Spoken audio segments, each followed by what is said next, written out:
What is going on, Patriots fan? This is Jace back with the Patriots Drive podcast. It's another mock draft Monday, so we're going to get into this another round of who I think the Patriots could look at taking. Looking at different prospects, doing different scenarios based off what positions I target in what rounds. So make sure you guys like, subscribe, and comment down below. Let me know what you guys think of the mock draft and who you would take. And of course, let's get right into the video.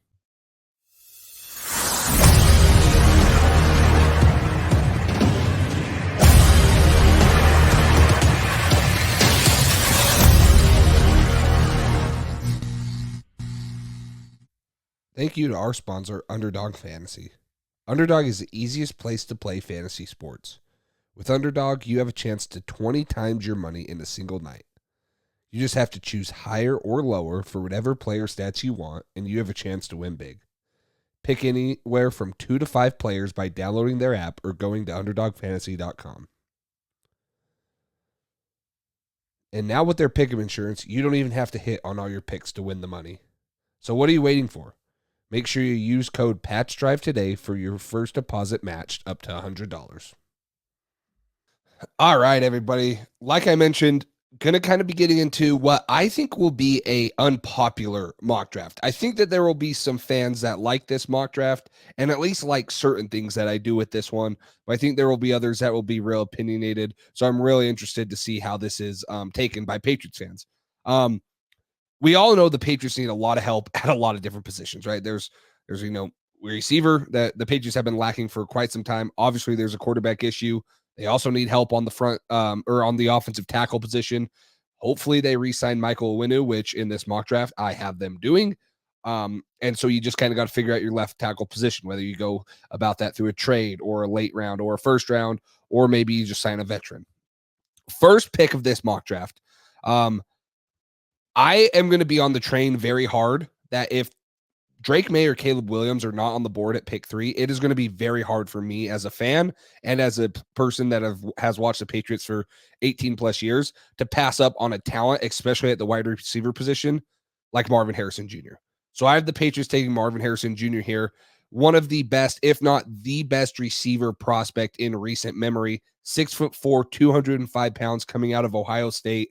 He's had back-to-back 1,200-yard seasons there, over 115 targets in both of those years, 77 receptions last year, 67 this year, and 14 touchdowns in both of those seasons. So a guy that's played at the highest level in the Big Ten and been on national stages over and over again, haven't gotten over the Michigan hump. And so, a lot of people were saying, oh, is he going to declare? What's he going to do? This is a generational prospect, and that's why I think it's hard for me to pass on Marvin Harrison Jr. if Drake May or Caleb Williams aren't there. Now, I've said this before. If they take Jaden Daniels at pick 3, I'm going to be very excited too. But I also think that this guy immediately comes into the Patriots roster, and he's the best receiver since Randy Moss. It's the most dynamic, one of the guys that can be a top 5 receiver instantly in the NFL and can immediately make plays. He had an 18.1 yards per reception this year, 14 reception touchdowns, like I said, was third most by a receiver. He's just a guy that makes the wide receiver position look so easily. He's so good with his routes, how he sets them up, good acceleration and speed, always has the ability to go vertical, but is such a good and meticulous route runner that he can break them off at any level of the field. Good ball skills, like he rarely mistracks a ball. Wherever the ball is, he has an opportunity to go up and get it. And it's just, what he does and what he's done in college has really been unseen before. How his body control, there was a catch last year that he made where he has like some of the best body control I've ever seen. And I think there is something to say. I don't think you can base your whole argument off of this, but I think there's something to say about players that dads have played in the NFL. They grew up around it. Their dad has an inside track in the NFL. They have knowledge about the game and stuff like that. They've experienced it from their parents or from their dad.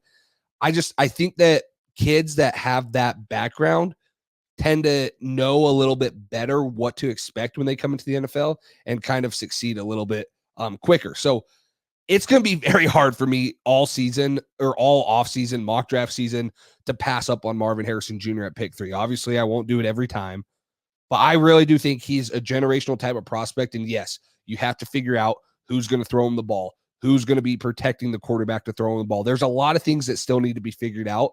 But this is a guy that immediately comes into our roster and would probably be the best offensive player we have, and has a ceiling that very few players out of college have. Like, we're talking all pro, Hall of Fame type of like pedigree coming out of college, a guy that can just change a franchise and change the dynamic of an offense, whichever way we're going to go. So I think a lot of Patriots fans will be on board for Marvin Harrison Jr. A lot will want Jaden Daniels or a quarterback no matter what. It's just he's generational. He really is. It's gonna be fun to watch this guy develop no matter what team he's on. And I think, if you put him in a situation like the Cardinals where they already have a quarterback in place, and they have another first round pick and they could get a tackle, like he could excel there. And that's what worries me about the Patriots is, can they develop him? He's not the greatest yard after the catch guy. Like, if he had huge yak numbers, he'd probably be, the, a top, maybe the number one overall pick. But, this is a guy that probably makes all of his money, is going to make all of his money running routes. And then he's going to occasionally break tackles here and there, but that's not what he's known for. So, again, a generational prospect that would change the dynamic of this passing offense, no matter who's throwing him the ball. Obviously, you want to find a Pro Bowl caliber quarterback to change that. But in this mock draft, I have the Patriots selecting a guy to throw him the ball, and that's quarterback Bo Nix. Bo Nix is a guy coming out of Oregon and this is where I think Patriots fans won't agree with me on. This is what I meant in the introduction of this video. I really don't believe Patriots fans want a guy like Bo Nix. I'm higher on Bo Nix than, say, some people are. I don't know if he's a first-round talent. I think he's going to be the guy that's going to fall, especially with J.J. McCarthy now declaring out of Michigan. He could be quarterback 6 on a lot of teams' boards. He's a little bit older. He was a Heisman finalist, first team All Pac-12 last year, and Offensive Player of the Year last year. 6'2", 217 pounds, really good arm strength. I don't think he has quite as good of an arm as Drake May or Caleb Williams, but good arm strength. He's a plus athlete. Again, not Jaden Daniels, not Drake May, not guys like that. He has the ability to improvise with his legs, and he's really good in the quick game, which I think is what Bill O'Brien wants his team to be, right? He's been successful with RPOs at Alabama and stuff, and other places with Deshaun Watson. Oregon did not do much with Bo Nix. That's the question about him. He does not have the ability to, well, I shouldn't say he doesn't have the ability. He hasn't shown the ability to consistently get to his second and third read and make plays. Oregon did a lot of very easy stuff for him, and he was very, very good at that. What does that sound like for the Patriots, though? A team that wants to get the ball out of the quarterback's hands quick with pre-snap reads, and then they also want to get involved in the screen game, get the hands in Demario Douglas or Ramondre Stevenson's hands. He's going to be really good at that. He also throws a very good deep ball. This guy was the highest graded passing or the highest graded quarterback in college football, 92.7 according to PFF. He had the most passing touchdowns, 45, and the second fewest interceptions with 3. So again, a guy that's played at a high level, played in the SEC at Auburn, transferred to Oregon, who Oregon played some really good teams this year, and they were a really good team. They just could not get past the University of Washington and Michael Penix. I would be fine taking Bo Nix in the second round. Now, would I rather have a first-round quarterback? Yeah, probably. But look at guys in the NFL or teams in the NFL right now that are thriving. Guys, we just moved off the greatest quarterback of all time in Tom Brady. He was a 6th-round pick. Brock Purdy was Mr. Irrelevant. Dak Prescott and Jalen Hurts were both second-round quarterbacks. Lamar Jackson was the 32nd overall pick. And if you guys just want to talk about recency bias, Jordan Love was the 26th overall pick, and he sat for 4 years. So the quarterback is so hard to evaluate. Just because they're a top 5 pick does not guarantee that they're going to be a former or a future Pro Bowl, all-pro guy that's going to lead us to a Super Bowl. You've seen plenty of guys that have came in and had success from the second round and on. Now, I think Bo Nix comes in with a lot of experience. He's been through 2 different leagues. Again, the Pac-12 and the SEC. He's experienced a lot of things. He's a little bit older, probably a little bit more mature than some of these guys. I'm not saying that's a reason to draft him because he does have problems, inconsistent footwork, going through his progressions, post-snap reads, right? If things change on him, that's all part of developing a quarterback. And that's going to be a problem for anyone if they come into the NFL and the Patriots aren't developing him properly. So I would be excited. If this was our first 2 rounds, I would take it. Marvin Harrison, Bo Nix Jr., again, maybe it's not the most popular opinion to take Bo Nix, but if you could get him in the second and pair him with Marvin Harrison Jr., gosh, I think it solves a lot of issues, and you have a lot of opportunity to develop these guys into something very, very exciting in the near future. Again, Bo Nix only had 5 turnover-worthy plays out of all of his drop-back passes. That is the fewest in college football among quarterbacks. So, not going to come in, turn the ball over or often. Someone that's going to take care of the ball, which we all know was a huge struggle for both Bailey Zappi and Mac Jones this year. Hopefully, he can come in and take a little better control than those guys. But again, good frame, good arm strength, got a couple things to learn on, but no matter who you're taking, you're probably going to have to develop them a little bit. And this guy comes in very experienced and very mature for the quarterback position. So interested to see how Patriots fans kind of handle that one. Moving on, let's talk a little defense here. Something that the Patriots won't do. Now, the reason I have this is because Mack Wilson is a free agent, and we don't know about that. Obviously, there's a mutual respect between Mack Wilson and Gerard Mayo, so maybe he comes back. Again, I'm just trying to talk about all these different types of prospects that the Patriots could look to or different positions. And you guys can let me know down below what you think or what positions you'd like me to target for the next mock draft. I'm going to go on the defensive side of the ball a little bit. I've talked about the defensive side in my previous mock drafts. I've taken T'Vondre Sweat out of Texas, gotten a front 7 guy to pair with Christian Barmore. These are probably the rounds the Patriots look to take an edge defender. But right here, I have the Patriots taking Peyton Wilson, who is a linebacker out of NC State. This guy was the ACC Defensive Player of the Year and the Bednarik Award winner this year, which is the best defensive player in college football. He's athletic, physical, second-level backer, instinctive, plays very well on the perimeter. Again, this is a guy, he was the 3rd highest graded linebacker in college football at 88.9, again, according to PFF. He had 92 total tackles all year, which does not seem like a lot. Only 6 of those were missed tackles. Okay, that's a 4.7% missed tackle rate according to PFF. That was the 2nd lowest by linebackers. A guy that can play on the perimeter, can defend sideline to sideline and a little bit in the pass game. He had 3 interceptions. So a guy that can play in pass coverage, maybe play a little bit more of a dynamic hybrid type of linebacker. Big for or has a big frame. He's 6'4", 243. Comfortable in space, really good hands, very high motor. Very, very. He is going to play his ass off every snap, which I think is I love, especially out of the linebacker position, because they're probably going to be the general of this defense. That also leads into some of his cons. He has a little bit of over-aggressiveness to him. Now, it doesn't show in his missed tackles. He's not missing a ton of tackles, but he's a little bit over-aggressive at times, which can lead to problems. He also has a little bit of an injury history. Torn ACL in 2020, and he had a bad left shoulder in 2021. This guy would probably be a higher pick if it weren't for those things, because he has been one of the most dominant and one of the most consistent linebackers when he's been on the field.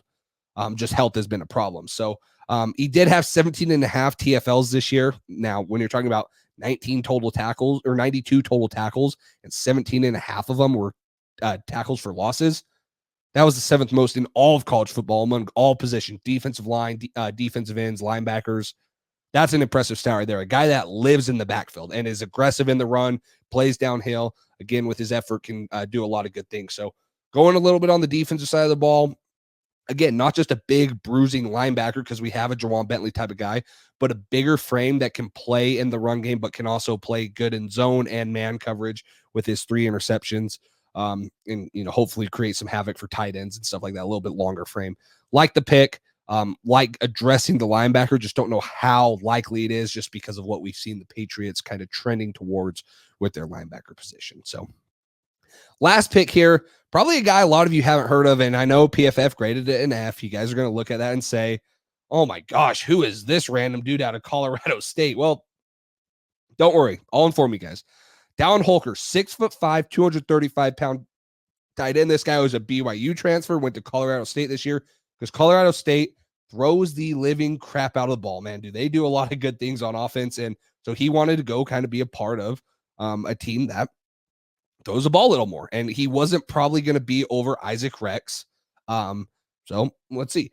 He ran a 4.62 40 earlier this year, which is in the 85th percentile of tight ends, tight ends that have tested at the combine. So we'll see what he runs at the combine, stuff like that.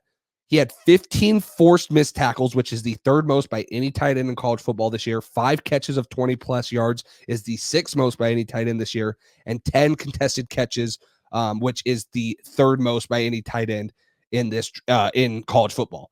So a guy that can both extend the field vertically, has a good yard after the catch, and ability to make people miss, which can be a mismatch for maybe say some guys like linebackers that are trying to guard him. And a guy that has honestly been pretty dang good for a couple years. He was very productive at BYU. He just didn't quite have a ton of snaps for him. So I like Down Holker. Again, you're getting Bo Nix at young quarterback. I probably could have went offensive line here, which I probably will look at 4th, 5th round offensive linemen for you guys in the next upcoming drafts. I didn't really like one right here as much, so I went with another pass catcher who has a good track record of, catching the ball and getting open. He's very good at getting open, runs very good routes, and has really good hands.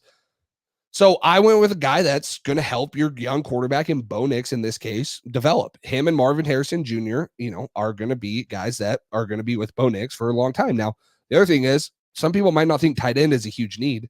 Well, if the Patriots don't resign Hunter Henry and Mike Gesicki, or even if they resign one of them, they're very thin on the offensive or at the tight end position. So even if you re-sign, say, Hunter Henry, you probably need to go get one more because we did see a lot of 12 personnel this year, and Bill O'Brien likes to run that. So go and getting a very true pass-catching tight end in Down Holker. There's other guys that I'll get into about the tight end position, guys like Theo Johnson and A.J. Barner out of Penn State, Michigan, Cade Stover out of Ohio State. There's other guys, but I think that Down Holker is probably the best true receiving threat for any tight end coming out of the draft this year. So a little interesting pick, maybe something that you Patriots fans didn't think of. Again, I'm just trying to hit on all different types of prospects, different type of positions, looking at guys so I can inform you on what they'd want to do. So make sure you guys let me know down below what you think. Like, subscribe, and comment. If you guys don't have the notification bell on, turn that thing on because we're going to be doing lives a lot more frequently. We just did one a day ago when you guys are watching this video. So we did it Sunday. Had over 70 of you guys in here. One of the best live streams we've had. We're answering comments, doing all this stuff. And we're going to be doing mock drafts with you guys. So you guys are going to be able to come into our chat while we're live streaming.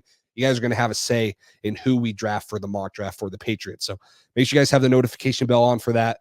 Use our code at Underdog Fantasy, which is Pat's Drive. You guys can help us by supporting the channel right there and getting your first deposit matched up to $100, and maybe winning yourself a little bit of money. So appreciate all the support. Again, subscribe, like this video. Mock Draft Monday every Monday, so you guys can get more of this every week if you're subscribed. And until next time, we'll talk to you later.